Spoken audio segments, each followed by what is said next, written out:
پہلے جو آیت کریمہ چل رہی تو اس میں یہ بات بیان ہوئی کہ اللہ تعالیٰ فاسقوں کی ایک صفت بیان کرتا ہے، الذین ینقضون عہد اللہ من بعد میثاقہ، کہ وہ اللہ تعالیٰ سے وعدہ پختہ کرنے کے بعد اسے توڑ دیتے ہیں۔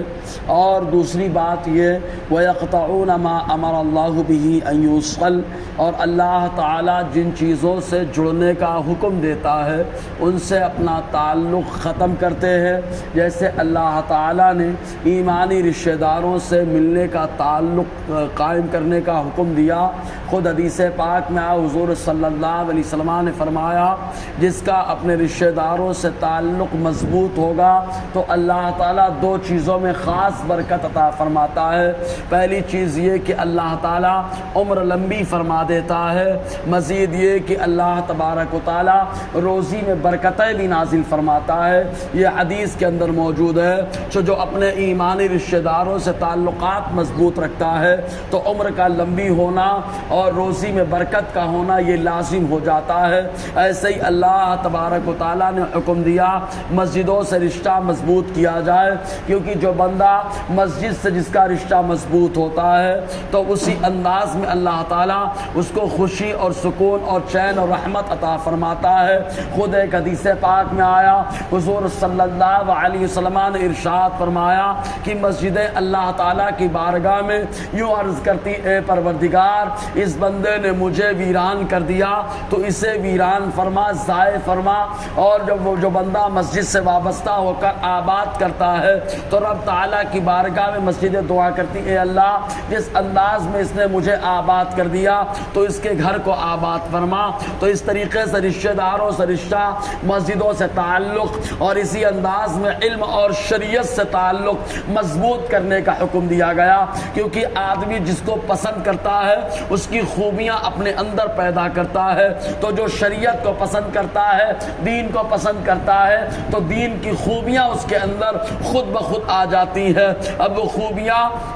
ہر طریقے سے ظاہر ہوتی ہے، کبھی کھانے کے معاملات آتے ہیں تو شریعت کی خوبی ظاہر ہو جاتی ہے، پینے کے معاملات آتے ہیں تو شریعت کی خوبی ظاہر ہو جاتی ہے، اوڑھنے بیٹھنے اور اٹھنے بیٹھنے کے تعلق سے، پہننے اوڑھنے کے تعلق سے جب بھی کوئی معاملہ درپیش ہوتا ہے تو شریعت کا معاملہ نمایاں ہو جاتا ہے۔ تو بندہ جس سے محبت کرتا ہے اس کی خوبیاں اس کے اندر آ جاتی ہیں۔ تو اللہ تعالیٰ نے شریعت سے جوڑنے کا حکم دیا۔ اللہ تعالیٰ قرآن میں ارشاد فرماتا ہے اطیعوا اللہ و اطیعوا الرسول و اولی الامر منکم، رب فرماتا ہے اللہ کی فرما برداری کرو، پیغمبر اعظم کی فرما برداری کرو، اور انہیں جن کو مسائل نکالنے کے اللہ نے طاقت عطا فرمائی وہ اولی الامر و امراء کی طاعت و فرما برداری کرو۔ تو اللہ تعالیٰ نے شریعت سے جوڑنے کا حکم دیا، اور ایسے ہی اللہ تعالیٰ نے جو علماء ربانیین اور اللہ تعالیٰ نے اولیاء صالحاء انبیاء و مرسلین سے جوڑنے کا حکم دیا،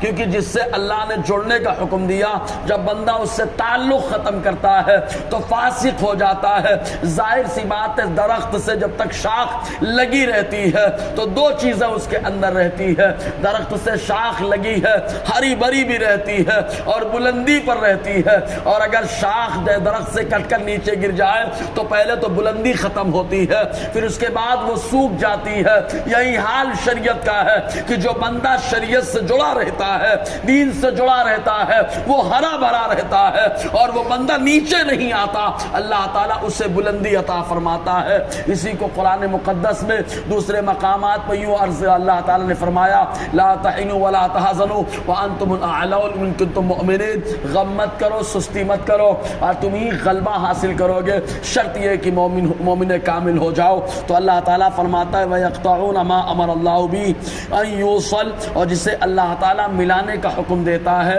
اس سے یہ اپنا تعلق ختم کر لیتے ہیں۔ وَيُفْسِدُونَ فِي الْأَرْضِ، اور زمین میں فساد پھیلاتے ہیں۔ جس چیز سے تعلق ہونا چاہیے اسے تعلق ہو تو فساد ختم ہوتا ہے، اور جس سے تعلق نہیں ہونا چاہیے اس سے تعلق اگر بڑھ جاتا ہے تو فساد شروع ہو جاتا ہے۔ جھوٹ، فساد، غیبت، چغلخوری، مکاری، عیاری، حسد، جلن، ان تمام چیزوں سے ایمان والوں کا تعلق نہیں ہونا چاہیے۔ اگر تعلق ہو گیا تب ایسی صورت میں زمین پہ فساد بپا ہوتا ہے، آپس میں جھگڑے شروع ہو جاتے ہیں۔ اس لیے ان سے تعلق ختم کرنے کا حکم اللہ تعالیٰ نے عطا فرمایا۔ حتیٰ کہ دو بھائیوں کے درمیان اگر ایمانی بھائی ہیں غلط فہمی ہو جائے تو صلح کرانا یہ صدقہ کا کام ہے۔ آقا فرماتے صلح کرانا یہ صدقہ ہے، اور یہاں پر جھوٹ بولنے کی بھی اجازت حضور نے عطا فرمائی ہے کہ دو بھائی کو ملانے کے لیے اگر جھوٹ بولنا پڑے تو اجازت مصطفیٰ نے دی ہے۔ بخاری شریف کی حدیث پاک ہے کہ اگر سامنے والے سے ملنے گئے اور سامنے والے نے خوب گالیاں دی، پھر ادھر آئے تو اس نے کہا میری برائی کی ہوگی، آپ بولے نہیں برائی نہیں کر رہا تھا، آپ کی بڑی تعریف کر رہا تھا، اور جیسے ہی آپ بولیں گے تعریف کر رہا تھا دل میں نرمی پیدا ہوگی، اب اس کی خوبیوں کو یہ بیان کرنا شروع کر دے گا۔ تو اس طریقے سے آقا علیہ السلام نے فرمایا وَالصُّلْحُ خیر، صلح کرانا یہ بھلائی ہے، اور ایک روایت میں صلح کرانا یہ صدقہ ہے۔ اللہ تعالیٰ فرماتا ہے جو تعلق ختم کرتا ہے، جن سے اللہ نے تعلق جوڑنے کا حکم دیا، تو وہ زمین پہ فساد پھیلاتا ہے، اولئک هم الخاسرون، اور وہی گھاٹا اٹھانے والا ہے، دنیا میں بھی گھاٹا، قبر میں بھی گھاٹا، آخرت میں بھی گھاٹا۔ انشاءاللہ اور آگے گفتگو رہے گی۔ اللہ تعالیٰ ہم سب کو فیضان قرآن، برکات قرآن سے مالا مال فرمائے۔